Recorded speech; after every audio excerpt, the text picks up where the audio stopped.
So my name is Kevin Za, Kevin ZW, but I normally prefer to be called Zod, which is pronounced ZOD.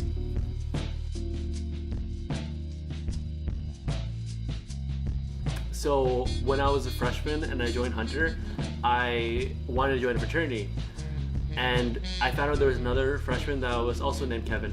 So I didn't want a situation where there would be two people named Kevin and I'd have to spend the next 4 years where our names would constantly be confused.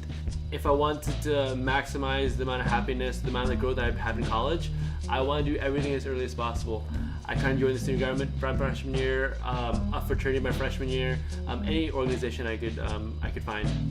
My roles was that back then I was the pledge master, I was the secretary, the rush chairman, so that means I was the one helping recruit people. I was also community service chairman, so I used to hold community service events. Right now, I haven't taken a role just because I'm a senior. It's my fifth year, so technically I'm a super senior, and I don't really want to take any roles and take away any positions that maybe someone newer should be taking. We host social events, so we do mixes with other different sororities. We hold events with other Kappa Sigma chapters, sometimes other fraternities too. They could do with us having a party together, or something as simple as playing sports with each other. So, back then when all the different fraternity and sororities were recruiting, I felt like a lot of people would join a fraternity or sorority based off of what they knew, right? They wouldn't necessarily know all the different organizations that existed around campus, and all of them are pretty different. Some organizations are national, some organizations are local, some organizations will accept both genders. So because they're all really different, I think it's very hard for people to be able to look for them all in one concise way. So I created a Facebook group where ideally students are able to look at every single organization and make a choice based off of that.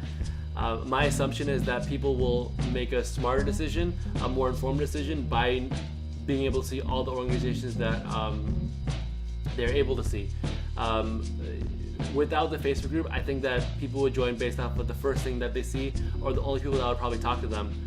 So I wanted a more concise way for fraternity and sororities to be able to find students that were interested, because if they join the group, they show they have interest. And for the students to be able to find the fraternity and sororities in a very organized way. I think that because Hunter is a commuter school, we don't already have a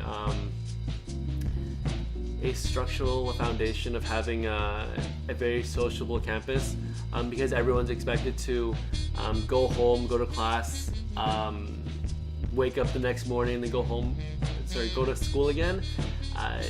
They wouldn't be expected to socialize. The whole point of fraternity and sorority is to be able to socialize with other people within your own fraternity, socialize people outside of your fraternity, so maybe another fraternity, and then other sororities.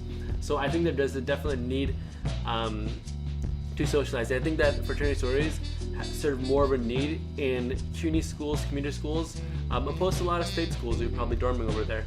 So I think that Hunter College definitely needs fraternity and sororities. And even our history, like in the 1900s, Hunter has the tradition with sororities, because when we were all female school, about like 12 or 13 sororities used to exist. One of the biggest sororities in the country, Phi Sigma Sigma, was started at Hunter College.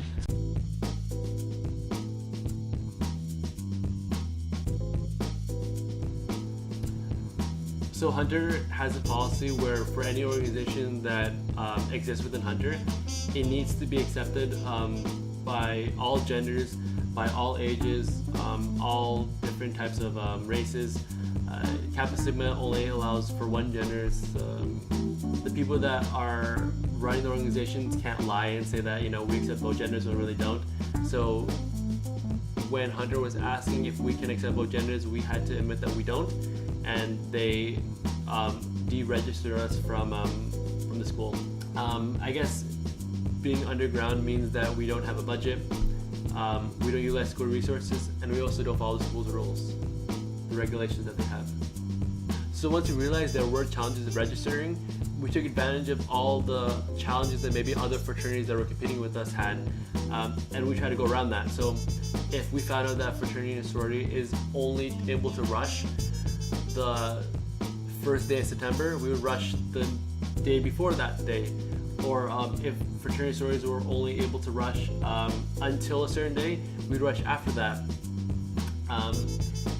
In regards to recruitment, I think that if this was 20 years ago, we'd have problems not being able to post flyers in the bulletin boards or utilize the table space within the Hunter College campus. But social media is a big thing, and social media is unregulated. Social media is as much or maybe a stronger platform than sometimes in-person communication. So I think we've been doing fine. I think that because we've had more challenges, it's only made us more motivated and maybe even more successful that way. So we constantly have this debate every year if it makes sense for us, and when we do try to register back, we contact headquarters, and the headquarters is the people that run Kappa Sigma nationally throughout all the different Kappa Sigmas around the country, and they have to deal with 300 plus Kappa Sigmas in the United States. So they can't work with us as in-depthly or as personally as we like. So oftentimes it can be challenging. Maybe it won't happen, but I think it's fine that it's not happening. I think we do benefit more as an underground organization in using underground tactics, opposed to having to rely on the resources that Hunter provides us and being cushioned on that. I want us to be able to have more of a social, be the foundation of the social life, not only within Hunter but also in New York City. Like, we're expected to have a greater social network than any other person in the campus,